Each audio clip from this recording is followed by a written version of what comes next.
வணக்கம், இது உங்கள் தமிழ் சைனிக். இந்த வீடியோவில் வந்து ஒரு ஃபேமிலி பென்ஷனுக்கு 83,203 ரூபா வந்து அரியர் அமௌண்ட் வாங்கி கொடுத்துருக்கோம். ஸோ இந்த அரியர் அமௌண்ட் வந்து அவங்களுக்கு எதனால் கிடைச்சாச்சு, அவங்களோட பென்ஷன் அவங்களுக்கு எப்படி வந்து தவறான முறையில் வந்து பிபிஐ ஜென்ரேட் பண்ணி கொடுத்துட்டு இருந்தாங்க. இந்த 83,203 ரூபா வந்து அவங்களுக்கு வாங்கி கொடுத்தது மட்டும் இல்லாமல் அவங்க எங்கெல்லாம் போனாங்க, எப்படியெல்லாம் வந்து அவங்களோட வேலையை பண்ணாங்க, அங்கெல்லாம் ஆகாத பட்சத்தில் நம்மளோட சேனலில் மெம்பர்ஷிப் ஆகிட்டு கான்டாக்ட் பண்ண பிறகு நம்ம வந்து இந்த ப்ராசஸை வந்து கம்ப்ளீட் பண்ணி இப்போ வந்து அவங்களுக்கு சரியான பென்ஷனுக்கான பிபிஐவும் ஜென்ரேட் ஆகிடுச்சு. அதே போல் அந்த அரியர் அமௌண்ட்டும் வந்து வந்தாச்சு. ஸோ இதை பற்றி தான் இந்த வீடியோவில் டீட்டெயில்டாக வந்து பார்க்க போகிறோம். ஸோ இதை பார்க்கறதுக்கு முன்னாடி என்னோட வேண்டுகோள் என்னென்னா, முதல் முறை நம்மளோட சேனல் பார்க்குறவங்களும் இது வரைக்கும் நம்மளோட சேனலை சப்ஸ்கிரைப் பண்ணாதவங்களும் தயவு செஞ்சு சப்ஸ்கிரைப் பண்ணிவிட்டு வீடியோ வந்து கண்டினியூவாக வந்து பாருங்கள்.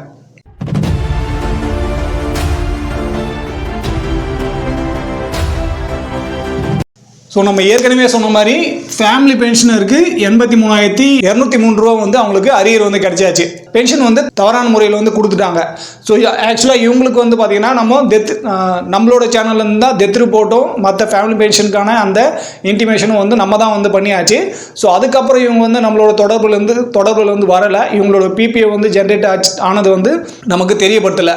ஸோ அவங்க வந்து பென்ஷன் வந்த பிறகு நம்மளை வந்து தொடர்பு கொள்ளாமல் விட்டதுனால இப்போ ஒரு வருஷம் கழிச்சு அவங்க வந்து நம்மளை தொடர்பு கொண்டாங்க. அதுக்கப்புறம் செக் பண்ணும்போது வந்து பார்த்தீங்கன்னா அவங்களுக்கு தவறான முறையில் இருக்குது. அதனால் உங்களுக்கு சரியான முறையில் பென்ஷன் கிடைக்குதா இல்லையா, உங்களுக்கு கிடைக்கிற அமௌண்ட் வந்து சரியான அமௌண்ட்டா அப்படின்னு சொல்லிட்டு உங்களால் செக் பண்ண முடியல அப்படின்னாக்கா தயவுசெய்து நம்மளோட சேனலில் மெம்பர்ஷிப்பாக ஜாயின் பண்ணிவிட்டு உங்களோட டாக்குமெண்ட் அனுப்பி நீங்கள் வந்து செக் பண்ணிக்கோங்க.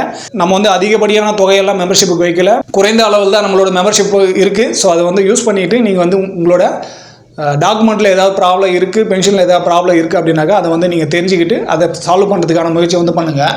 ஸோ முதல்ல இது வந்து பார்த்தீங்கன்னாக்கா கிட்டத்தட்ட ஒரு வருஷமாக அவங்களுக்கு வந்து இந்த குறைவான பென்ஷன் வந்து கிடச்சிருந்தாச்சு.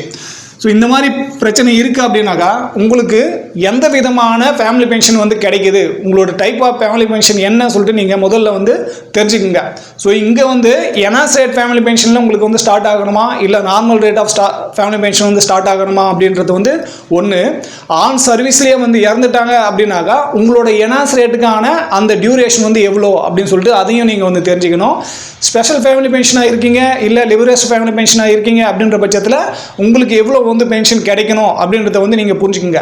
So type of family pension service பென்ஷனராக இருந்தாக்கா அவருக்கு வந்து ஏற்கனவே தெரியும் நம்ம வந்து இந்த க்ரைட்டீரியாவில் தான் வந்து பென்ஷன் வரும் அப்படின்னு சொல்லிட்டு அங்கேருந்து சர்வீஸ் பென்ஷன்லேருந்து ஃபேமிலி பென்ஷனாக வந்து மாறும்போது மட்டும்தான் இந்த மாதிரி ப்ராப்ளம்லாம் வருது. ஏன்னா உங்களோட கணவர் எந்த டைப் ஆஃப் பென்ஷன் வாங்கிட்டு இருந்தாங்க, உங்களுக்கு வரும்போது எந்த மாதிரியான ஃபேமிலி பென்ஷனாக வந்து மாறும் அப்படின்றது வந்து நீங்கள் தெரிஞ்சுக்கணும். ஸோ அதனால தான் இங்கே வந்து பார்த்தீங்கன்னா 13 மே 1998க்கு முன்னாடி யாரெல்லாம் ரிட்டையர்மெண்ட் ஆனீங்களோ அவங்களுக்கெல்லாம் வந்து பார்த்தீங்கன்னாக்கா அவங்களோட வயது வந்து 65 வயதோ இல்லை இறந்து 7 வருஷம். ஸோ இந்த கண்டிஷனில் இருக்கும்போது அவங்களுக்கு என்ஹான்ஸ் ரேட்டில் வந்து ஸ்டார்ட் ஆகும்.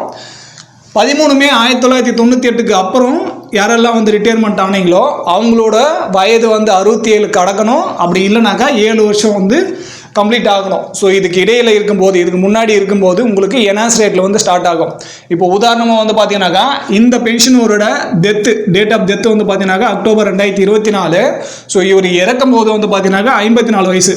54 வயதில் வந்து இவர் இறந்ததுனால இவரோட வயசு வந்து பார்த்தீங்கன்னா 65 முடிகிற வரைக்கும் இவங்களோட பென்ஷன் வந்து கிடைக்கும். ஏன்னா இவரோட டேட் ஆஃப் ரிட்டையர்மெண்ட் பார்த்தீங்கன்னாக்கா 1995. ஸோ அதனால் இவங்களுக்கு இறந்து 7 வருஷம். இவரோட டேட் ஆஃப் டெத் வந்து அக்டோபர் 2024. இவரோட 7 வருஷம் இறந்து 7 வருஷம் கம்ப்ளீட் ஆகிற வரைக்கும் இவங்களோட பென்ஷன் வந்து பார்த்தீங்கன்னாக்கா என்ஹான்ஸ் ரேட்டில் வந்து ஸ்டார்ட் ஆகும். ஸோ இந்த பென்ஷனர் இறக்கும்போது டோட்டலாக இவர் வந்து 28,467 ரூபா வந்து பென்ஷன் வாங்கியிருந்தாங்க. ஸோ அது என்னென்ன அமௌண்ட்டுன்னு சொல்லிட்டு இப்போ நீங்கள் பார்த்துக்கிட்டு இருக்கீங்க. ஸோ அதில் முதல்ல வந்து அவரோட சர்வீஸ் பென்ஷன் வந்து இருக்குது. அதோட பேசிக் வந்து பார்த்தீங்கன்னாக்கா 13,800 ரூபா. ஸோ அதுக்கு தகுந்தாப்புல அவரோட டிசபிலிட்டி பென்ஷனும் வந்து ஆட் ஆகுது. ஸோ ரெண்டுத்துக்கு சேர்த்தாப்புல டிஆர் வந்து கிடைக்குது. அதுக்கு நெக்ஸ்ட் வந்து பார்த்தீங்கன்னாக்கா எஃப்எம்ஏ ஃபிக்ஸட் மெடிக்கல் அலவன்ஸ் வந்து கிடைக்குது. இது எல்லாம் சேர்த்து அவருக்கு 28,467 ரூபா அவரோட டோட்டல் பென்ஷனாக வந்து இருக்குது. ஸோ இந்த மாதிரி யாரெல்லாம் எந்த சர்வீஸ் பென்ஷனரெல்லாம் டிசபிலிட்டி பென்ஷன் வாங்குறாங்களோ அவங்க இறந்ததுக்கு அப்புறம் ஃபேமிலி பென்ஷனரை மாறும்போது அந்த டிசபிலிட்டி பென்ஷன் வந்து ஃபேமிலி பென்ஷனருக்கு வந்து கிடைக்காது. அது ஒன்லி யார் வந்து சர்வீஸ் பண்ணாங்களோ அவங்களுக்கு மட்டும்தான் அந்த டிசபிலிட்டி பென்ஷன் வந்து கிடைக்கும். ஸோ இப்போ ஃபேமிலி பென்ஷன் எந்த அமௌண்ட்லேருந்து கேல்குலேட் பண்ணுவாங்க அப்படின்னு சொல்லிட்டு பார்த்தீங்கன்னா இந்த 13,800 ரூபாயிலிருந்து தான் கேல்குலேட் பண்ணுவாங்க. ஏன்னா அதுதான் அவரோட பேசிக் பென்ஷன். ஸோ அந்த பேசிக் பென்ஷன்லேருந்து தான் அவர் ஃபேமிலி பென்ஷனுக்கு வந்து கணக்கீடு வந்து பண்ணுவாங்க. ஸோ இப்போ இந்த 13,800 ரூபாய் அவங்களுக்கு வந்து என்ஹான்ஸ் ரேட்டில் ஸ்டார்ட் பண்ணியிருக்கும் போது இந்த 13,800 ரூபாயை தான் அவங்களுக்கு வந்து கிடைச்சிருக்கணும். ஆனால் இவங்களுக்கு ஃபேமிலி பென்ஷன் வந்து ஸ்டார்ட் பண்ணும்போது பேசிக் வந்து 9,000 வந்து ஸ்டார்ட் பண்ணாங்க. ஸோ 9,000 ஸ்டார்ட் பண்ணும்போது ஆக்சுவலாக அவங்களுக்கு வந்து என்ஹான்ஸ் ரேட்டில் ஸ்டார்ட் பண்ணோம். ஏன்னா அவர் இறக்கும்போது 54 வயசில் இறந்துட்டார். 7 வருஷம் வந்து இறந்து 7 வருஷம் வந்து அவங்களுக்கு என்ஹான்ஸ் ரேட்டில் வந்து கொடுக்கணும். ஸோ இதுவே இவர் வந்து 60 வயசில் இறந்துருந்தாங்க அப்படின்னு சொல்லிட்டு பார்த்தீங்கன்னா அப்போ அவங்களுக்கு 65 வயது வரைக்கும் 5 வருஷம் மட்டும்தான் கிடைக்கும். ஸோ இதுதான் எது வந்து முன்னாடி முடியுதோ ஒன்று வந்து இறந்து 7 வருஷம் வந்து கம்ப்ளீட் ஆகணும். இல்லை அப்படின்னாக்கா 1998க்கு முன்னாடி ரிட்டையர் ஆனவங்களுக்கு 65 வயசும் 1998 13 மே 1998க்கு அப்புறம் ரிட்டையர் ஆனவங்களுக்கு 67 வயசும். ஸோ எது வந்து முன்னாடி முடியுதோ அது வரைக்கும் தான் அவங்களுக்கு வந்து enhance rate of family pension வந்து கிடைக்கும். ஸோ இந்த பிபிஓலேயே வந்து கொடுத்துருக்காங்க பாருங்கள். அவர் வந்து அக்டோபர் மாதம் வந்து இறந்தார்.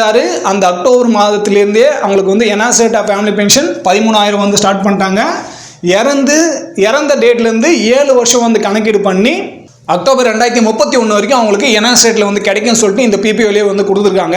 நீங்கள் ஃபேமிலி பென்ஷனராக இருக்கீங்க அப்படின்ற பட்சத்தில் உங்களுக்கு enhance rate of family pension கிடைக்குது அப்படின்னாலும் சரி, இல்லை ordinary rate of family pension கிடைக்குது அப்படின்னாலும் சரி, உங்களுக்கு எந்த டைப் ஆஃப் ஃபேமிலி பென்ஷன் கிடைக்குது, ஸோ அதில் வந்து என்ஹான்ஸ் ரேட் மென்ஷன் பண்ணியிருக்காங்க அப்படின்னாக்கா இந்த டேட்லேருந்து இந்த டேட் வரைக்கும் காலத்தை வந்து உங்களுக்கு குறிப்பிட்டு சொல்லியிருக்காங்க அப்படின்ற பட்சத்தில் அதுக்கப்புறமா உங்களுக்கு வந்து ஆர்டினரி ரேட்டில் வந்து ஸ்டார்ட் ஆகும்.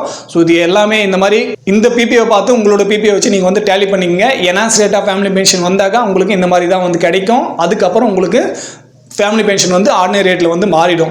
ஸோ இப்போ ஒவ்வொரு மாதமும் இவங்க குறைந்தபட்சம் 4,800 ரூபா வந்து கம்மியாக வாங்கிட்டு இருந்தாங்க. அதுக்கு டிஆரும் வந்து இவங்களுக்கு கிடைக்கல. ஏன்னா இவங்களோட டிஆரோட கேல்குலேஷன் வந்து எப்படி பண்ணியிருப்பாங்க அப்படின்னாக்கா இந்த 9,000 பேசிக்கான அந்த டிஆர் தான் வந்து அவங்களுக்கு இந்த ஒரு வருஷமும் வந்து கிடைச்சிருந்துருக்கும். அதாவது அக்டோபர் 2024 நம்ம கிட்ட கான்டாக்ட் பண்ணுற வரைக்கும். இப்போ டிசம்பர் மாதம் வந்து இவங்க நம்மளை தொடர்பு கொண்டு ஜனவரியில் நம்ம வந்து கிரீவன்ஸ் போட்டாச்சு. ஸோ அதுக்கப்புறம் இவங்களோட ப்ராப்ளம் வந்து சால்வ் ஆகிட்டு இந்த 83,202 ரூபா வந்து அரியர் கிடைச்சாச்சு. ஸோ ஒரு சிலருக்கு இங்கே வந்து சந்தேகமும் வரலாம். ஃபேமிலி பென்ஷனோட கேல்குலேஷன் வந்து 60% வந்து கொடுப்பாங்க அப்படின்னு சொல்லிட்டு இதுக்கு முன்னாடி நம்ம ஒரு வீடியோவில் வந்து சொல்லியிருந்தாச்சு. அதாவது ஒரு சர்வீஸ் பென்ஷனர் வந்து என்ன பேசிக் வாங்கிட்டு இருந்தாரோ அந்த பேசிக்கிலேருந்து 60% ஃபேமிலி பென்ஷனாக வந்து மாறும் அப்படின்னு சொல்லிட்டு நம்ம கேல்குலேஷன் பண்ணி ஒரு வீடியோவில் வந்து சொல்லியிருந்தோம். ஸோ அந்த மாதிரி வந்து பார்க்கும்போது இங்கே 13,800 ரூபாய்க்கு நம்ம இந்த 60% எடுத்தாச்சுனாக்கா 8,280 ரூபா தான் வரும். ஆனால் ஏன் இவங்களுக்கு வந்து 9,000 ரூபாய் கொடுத்தாங்க அப்படின்னு சொல்லிட்டு இந்த கேள்வி உங்களுக்கு வந்து வரலாம். சரியான முறையில் நீங்கள் வந்து நான் என்ன சொல்ல வரேன், இதுக்கு முன்னாடி நம்மளோட சேனலில் சொன்ன வீடியோ எல்லாமே நீங்கள் வந்து கண்டினியூவாக பார்த்துட்டு இருக்கீங்க. அது மூலிமா உங்களுக்கு வந்து பென்ஷனுக்கான புரிதல் இருக்குது அப்படின்னாக்கா கண்டிப்பாக இந்த சந்தேகம் வந்து உங்களுக்கு வந்திருக்கும். அப்படி வரலை அப்படின்னாக்கா நம்மளோட சேனலில் இருக்க பென்ஷன் சம்மந்தமான குறிப்பாக ஃபேமிலி பென்ஷன் சம்மந்தமான வீடியோ என்ன இருக்கோ அதை வந்து பார்த்து நீங்கள் அந்த பென்ஷன் சம்மந்தமான புரிதலை வந்து ஏற்படுத்திங்க. ஸோ இங்கே 8,280 ரூபாய்க்கு பதில் 9,000 ரூபாய் ஏன் கொடுத்தாங்க அப்படின்னு சொல்லிட்டு பார்த்தீங்கன்னா மினிமம் பென்ஷன் 7வது பே கமிஷன் படி ஒரு பென்ஷன் ஒரு சர்வீஸ் பென்ஷனருக்கோ இல்லை ஃபேமிலி பென்ஷனருக்கோ அவங்களோட பேசிக் வந்து 9,000 ரூபாய்க்கு குறைவாக வந்து இருக்கக்கூடாது அப்படின்னு சொல்லியாச்சு.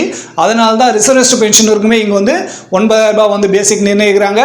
ரிசர்வ்டு பென்ஷனர் இறந்துட்டாங்க அப்படின்ற பட்சத்துலையும் அவங்களோட மனைவிக்கு ஃபேமிலி பென்ஷனாக மாறும்போது அது 9,000 தான் வந்து அவங்களுக்குமே கிடைக்கும். அதை விட குறைவாக வந்து பேசிக் வந்து கொடுக்க மாட்டாங்க. அது எந்த விதமான பென்ஷனராக இருந்தாலும் 9,000 ரூபாய்க்கு குறைவாக உங்களோட பேசிக் வந்து கிடைக்கிறதுக்கான வாய்ப்பு வந்து இல்லை. இது நம்ம வந்து சென்ட்ரல் கவர்மெண்ட்டோட பென்ஷன் பற்றி பேசுகிறோம். ஸ்டேட் கவர்மெண்ட்டுக்கு இல்லை, ஸ்டேட் கவர்மெண்ட்டுக்கும் ஒரு குறிப்பிட்ட அமௌண்ட் வந்து ஃபிக்ஸ் பண்ணியிருப்பாங்க. அதுக்கு குறைவாக வந்து கொடுக்கறதுக்கான வாய்ப்பும் வந்து உங்களுக்குமே வந்து இல்லை. ஸோ இந்த வீடியோ மூலிமா நான் என்ன உங்களுக்கு வந்து சொல்ல முயற்சி பண்ணணும், அது வந்து உங்களுக்கு பிடிச்சிருந்தாக்கா வீடியோவை லைக் பண்ணுங்கள். உங்களுக்கு பென்ஷன் சம்மந்தமாகவோ இல்லை டாக்குமெண்ட் சம்மந்தமாகவோ ஏதாவது பிரச்சனை இருக்குது அப்படின்ற பட்சத்தில் தயவுசெய்து நம்மளோட சேனலில் மெம்பராக ஜாயின் பண்ணிவிட்டு அதுக்கப்புறம் நீங்கள் நம்ம சேனலில் நீங்கள் தொடர்பு கொண்டு நீங்களும் இந்த மாதிரி ப்ராப்ளத்தை வந்து சால்வ் பண்ணிக்கலாம். ஸோ முதல் முறையாக நம்மளோட சேனல் பார்க்குறவங்க மறக்காமல் சேனல் சப்ஸ்கிரைப் பண்ணிவிட்டு பென்ஷனருக்கும் நம்மளோட சேனலுக்கும் உங்களோட சப்போர்ட் வந்து கொடுங்க. இந்த வீடியோ கடைசி வரைக்கும் பார்த்ததுக்கு நன்றி. இதே போல் இன்னொரு வீடியோவில் மீண்டும் சந்திக்கலாம். நன்றி, வணக்கம்.